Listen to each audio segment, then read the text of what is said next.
Hey, welcome. So today, we're going to dive into something I think is absolutely crucial. We're talking about why some companies seem to have this secret weapon, a way to not just get through chaotic times, but to actually come out stronger on the other side. So let's just get right into it. Have you ever wondered this? When the market shifts, or some new competitor pops up, or there's a full-on crisis, why do some companies just fall apart while others seem to hit a whole new level? Well, that difference, more often than not, it comes down to one big idea: agility. All right, so let's talk about thriving under pressure. Because let's be real, the modern business world isn't about stability anymore, is it? It's a total whirlwind of constant change. Success today isn't about just trying to survive the storm, it's about learning how to dance in the rain, how to thrive inside that pressure cooker. I mean, think about it for a second. The old school, rigid, top-down companies, they were built for a much slower, more predictable world. They're kind of like giant battleships, super powerful, but they take forever to turn. But in the world we're in now, you've got to be more like a speedboat, able to change direction on a dime. And that ability to adapt, that's the heart of this new kind of organization. Okay, so what exactly is this new agile model? Let's break down what we're really talking about when we use that word agile. What does it actually mean in practice? At its very core, an agile organization is basically engineered for speed and for flexibility.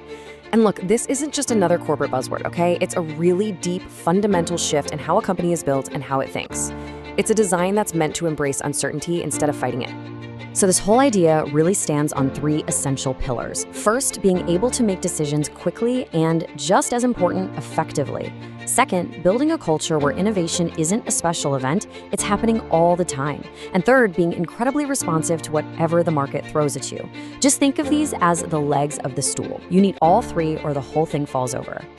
Now, the real impact of all this becomes crystal clear when you put different kinds of companies side by side. I mean, the difference between a low performer and a truly high-performing agile company, it is just stark. And this table right here, it just lays out that performance gap perfectly. Just look at decision-making. On one side, you've got companies bogged down in slow, centralized red tape. But the high performers, they're fast, decentralized, and they let data drive their choices. Or how about innovation? One side makes these tiny, infrequent changes, while the other is just constantly experimenting. And when it comes to responsiveness, well, it's night and day.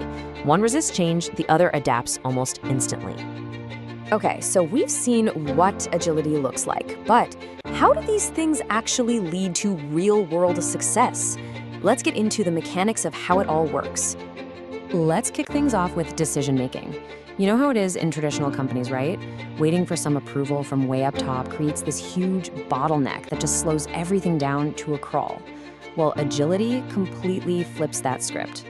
So here's the magic. You empower the teams that are actually on the ground, the people closest to the customers and the data, and you let them make the critical calls.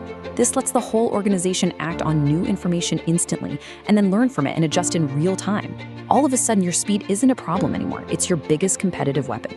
All right, next up, innovation. Agile organizations don't sit around waiting for some big annual innovation day. No way. They weave it into the fabric of their daily work. It's a huge cultural shift from thinking of innovation as some massive, risky project to seeing it as a series of small, smart, manageable steps. And the cycle for this is so simple, but it's incredibly powerful. First, you launch small, low-cost experiments. Then you quickly measure the results to see what's actually working. And finally, you pour resources into scaling up the ideas that show real promise. See, this cycle keeps you from betting the entire farm on one big, risky idea. Instead, you build this culture of constant learning and improvement. And that brings us to our third pillar, responsiveness. And honestly, this might be the most important one. If decision-making is your speed and innovation is your creativity, then responsiveness, well, that's your survival instinct. It's the ability to pivot without completely breaking. A truly agile structure has these little sensors all through the organization, so it can detect market changes early. As soon as a shift is spotted, the strategy can be adapted on the fly, way before some 5-year plan becomes totally obsolete. The goal, always, is to realign and deliver what your customers actually want, right now. So, as we wrap up, let's bring this all together with one final thought that I think really gets to the heart of this whole philosophy.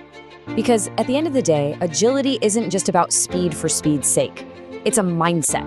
It's a structure for building resilience into the DNA of your company. It's about creating an organization that looks at change not as a threat, but as a real, genuine opportunity. And that brings me to a final question for you to think about. You don't need some massive company-wide revolution to get started on this. Agility can begin with really small steps. So what's one small change you could make tomorrow? Something to empower your team, or to encourage a tiny experiment, or just to respond a little bit faster to a customer's need? It's a powerful question. Thanks for tuning in.